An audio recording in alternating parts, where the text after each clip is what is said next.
Completely failing at being in Eurovision. This is Tell It to Someone. First question, of course, is from Atari Lover 2600. When waffles break free from their cages, where will the pancakes run for safety? Well, of course, the waffles are stuck in the waffle cage right now, and I cannot unstick it. I've tried to pull it off. I tried to pull it open and everything. I mean, I'm just going to have to eat the pancakes because the waffles. I mean, the whole waffle iron is stuck together. I think I made the waffle batters too stiff or didn't grease the thing or something. I don't know how to do waffles. Next question is from Mad Yabs. Is it agreed that the hamster is an acceptable size? Yes, well, it depends on which hamster. Some people would prefer a smaller hamster, and some people would prefer a really big, large hamster. And it depends on. We don't have hamsters here in Australia. We've got guinea pigs, and we've got quokkas, but we don't have them as pets. We have bunnies. We have lots. We have way too many bunnies. That's why we don't have hamsters, because we found out that bunnies were a mistake. Guinea pigs weren't, ducks were. Well, the ones that we imported were. And the ones we imported were really a mistake. Really a mistake. Next question from Endocrom.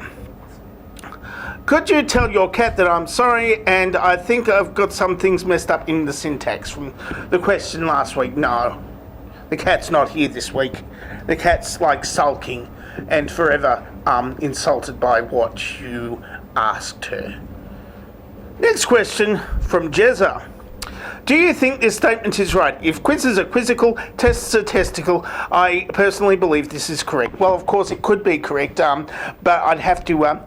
I asked Tickle Me Elmo, and you give him one tickle, and just it tickles, and then you give him another tickle.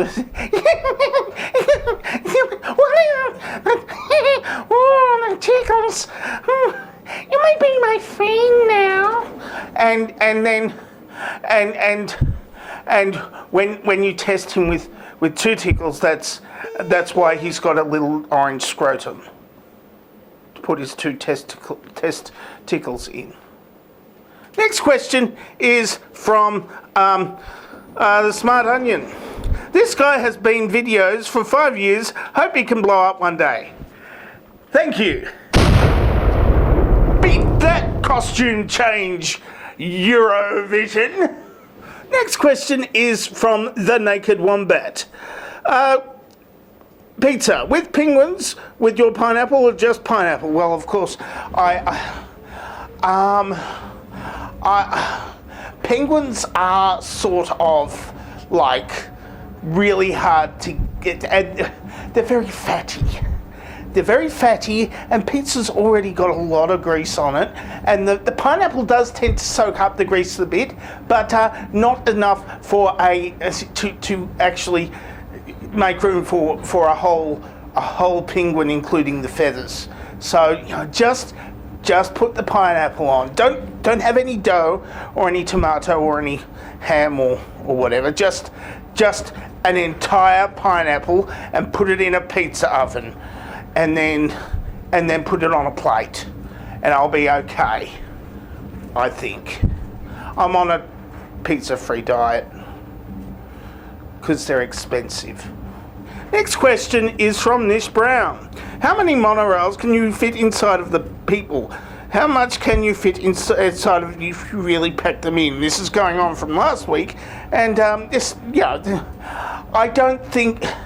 It's a monorail of the imagination. You can fit it inside as many people as you want, really. And, if you shrink down your imagination to the size of a bunghole, I think. Next question, Jonathan Stern. If aliens invented time travel, would they visit the Earth's past, and why? Well, of course they would. They would visit the Earth's past, in order to stop this from happening. but they didn't, because either time travel doesn't exist or they don't know that this happened in order for it to be, made to not happen, or they wanted this to happen in the first place and they made exactly this happen. You don't know with the aliens, because their entire thinking is, well, alien. So I'm speaking as an alien of something. I'm very alien to a lot of stuff, apparently.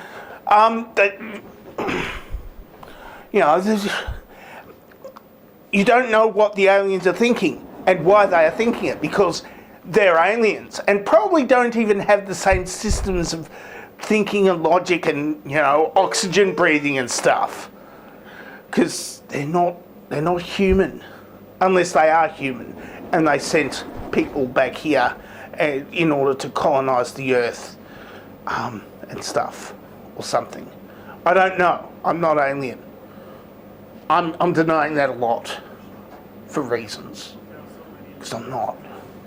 David Pope asks, Dear David Pope, should I ask Dangerously Talented a question? Of course, well, this is a question for David Pope, and he didn't record a video response for that question, so I don't know what he's actually going on about. He's just, I think what he's doing is he's run out of things to ask the question asking person, that's me, and so he's just thought that he'll just ask a question to himself about asking a question, because he doesn't have anything actually to ask me, and I'm feeling a little bit down on that, because the battery's running low and I have to tie things up very quickly and neatly into a nice little bow so I can go and recharge the battery for next week, because I forgot to recharge it last week. And now my battery's nearly flat. So that's it for Tell Someone for this week. If you would like to ask me a question, then ask me a question in the question asking place that is below this picture right here. Or you can answer this dovetail question, of course, if you want, if that's what you think should happen. I mean, I've been doing these videos, well, not these videos, I've been doing videos for 12 years now, not 5. So I've got to come up with some new material, or else I'm going to lose my monetization after I accidentally got it back again, and I don't want to do that, because I've got money to earn, don't I? So I'm going to have to make more videos of something. I don't know. Maybe I should sing songs or something. Shout at stuff at how stupid stuff is, or something, in front of clouds. I'm Dangerously Talented, and I don't have a cool sign-off.